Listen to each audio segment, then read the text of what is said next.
Have you ever stopped to think about the secret life of a toy? I mean, what if I told you that one simple toy isn't just one thing, but, well, 5? Today, we're going to follow the amazing journey of a single toy as it powers 5 completely different world-building adventures in the hands of a child. It's really a story about how we all learn to think. You've seen this happen, right? You got a kid the newest, fanciest gadget with all the lights and sounds, and just 5 minutes later, what are they doing? They're totally captivated by a simple wooden block. Or, let's be honest, the box the gadget came in. It feels like a mystery, but the answer tells us something so profound about how our minds are built from the very beginning. And this quote right here, it just nails it. The real value of a simple open-ended toy isn't fixed. It actually grows and changes. See, the toy itself stays the same, but the child playing with it, they're changing constantly.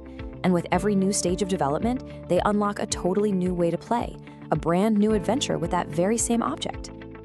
So, our adventure begins where every human story does, with mastering the physical world. Long before a child can imagine slaying dragons or building castles, their very first quest is just to figure out the basic rules of reality, through touch, taste, and sound. Okay, so here's our roadmap for this journey. We're gonna follow a child as they take on 5 different roles, almost like levels in a game. They start out as a discoverer, then they level up to become an explorer, then an architect, a creator, and finally an innovator. And each one of these roles represents a huge leap in how they think. So let's dive into level 1, the discoverer. In that first year of life, a baby's main job is basically to be a sensory scientist.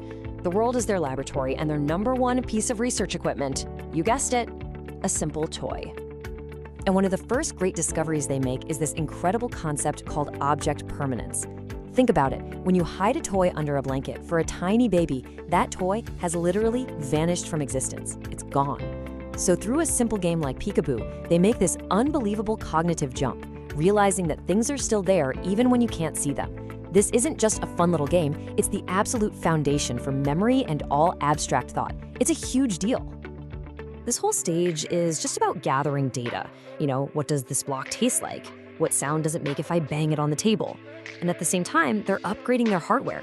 They're moving from that clumsy, whole-hand palmer grasp to the much more delicate and precise pincer grip, using just their thumb and forefinger. And that, of course, allows for way more detailed investigation. All right, on to level 2, the explorer. Now that they're armed with about a year's worth of sensory data, the child's quest shifts. It goes from asking, "What is this object?" to a much, much more powerful question, "What can I do with this object?" And this is what leads to something called functional play. Just picture the difference between a baby who's just kind of banging a toy car on the floor and a toddler who's pushing it back and forth on purpose, making vroom vroom sounds. That's functional play. The real joy isn't just in the sound anymore. It's in the pure satisfaction of mastering a new skill, that thrill of making the world do what you want it to do. Yeah, the explorer is all about action. They're learning to walk, to climb, to build. And let me tell you, the simple act of stacking 2 or 3 blocks on top of each other, that's a monumental achievement. It's a test of balance, precision, and understanding cause and effect. That block is now their personal tool for practicing control over their body and the world around them. And now, we've come to a massive turning point in our story. After spending about 2 years mastering the physical world, our hero is about to take this spectacular leap into a world that doesn't exist anywhere except for inside their own head, the world of imagination. Welcome to level 3, the architect. At this stage, play starts to have a goal. The child isn't just stacking blocks for the fun of stacking anymore. Now they're building with a purpose. They're actually trying to create something specific, maybe a tower or a bridge or a little house. There's a plan. This is what we call constructive play. The focus shifts to things like order, balance, and precision. It's really the very beginning of logical thinking and planning ahead. You might see them sorting blocks by color or trying to build a wall that's perfectly straight. They're taking the order that's in their mind and putting it out into the world.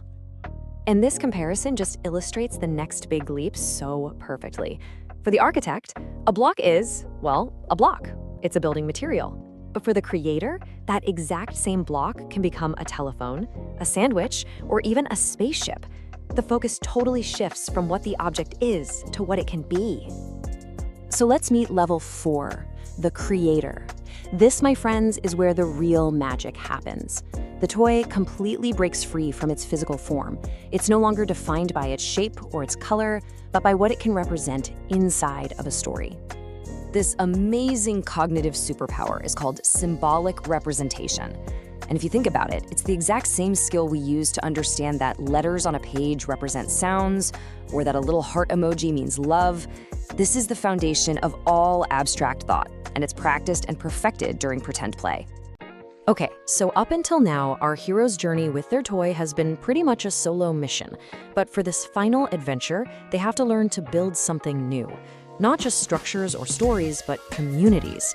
It is time to cross the social frontier. And that brings us to our final level, Level 5, the Innovator. At this stage, play isn't just about one person's vision anymore. That simple toy now becomes the centerpiece for complex, collaborative projects. It's all about working together to build something way bigger than any one person could build on their own. This is the dawn of cooperative play. Now, kids have to use some pretty advanced skills. They have to use language to explain their ideas. They have to negotiate roles. Okay, you build the castle, and I'll build the road that goes to it. And they have to solve problems as a team. This is a massive shift. All of a sudden, logic and social skills become just as important as the motor skills they've been working on for years. So, wow. Let's just quickly trace this incredible journey one last time.